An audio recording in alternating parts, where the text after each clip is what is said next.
দাও লঙ্কা দাও। ওই যে লঙ্কা দিলাম। বাহ, লঙ্কা দিয়ে দিয়েছে দেখুন বন্ধুরা। এবার দাও তেলটা দাও। বাহ বাহ বাহ, তেলের ওই ইয়েগুলো দাও। আমি লঙ্কাটা ভেঙে নিই। লঙ্কা লাগে না, তবুও আমি লঙ্কা নিলাম। মাছটা আছে। বাহ, লঙ্কা দিয়ে একটু ঝাল ঝাল করে খেতে বন্ধুরা একটু ভালোই লাগে আমার। লঙ্কাটা বেরিয়েছে রে, হেভি, খুব সুন্দর। লঙ্কাটা তাজা আছে দেখুন। একটু নুনটা দিয়ে দাও তোমার। দেখুন দেখুন, শুধু কালারটা দেখুন বন্ধুরা, হেভি সেন্ট বেরিয়েছে। আর কে কে এরকম ভাবে ইলিশ মাছের তেল খান কমেন্ট করে জানান। সবাই খায়, সবাই, প্রত্যেকটা বাঙালি খায়।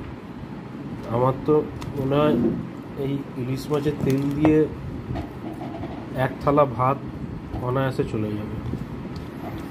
সেদিনকে আর ইলিশ মাছের কোনো রান্না দরকার হয় না। ওই জন্য তাদের চিংড়ি মাছটা করলাম। একদম, ইলিশ মাছের তেল হবে ব্যাস, ওইটা দিয়ে খাওয়া হয়ে যাবে।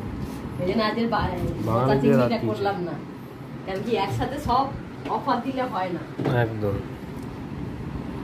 মজা পাওয়া যায় না খাওয়াতে। দেখুন বন্ধুরা, মেখে নিলাম। এই দেখুন তেল, একটু কাঁচা লঙ্কা নেবো, এটা একসাথে এবার মুখে চালান করে দিই।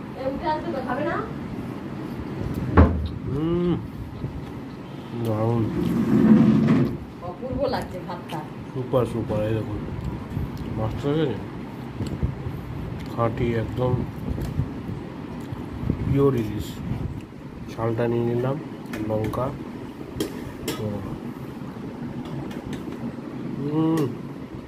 ফাটাফাটি যার বলে, কোনো কথা হবে না।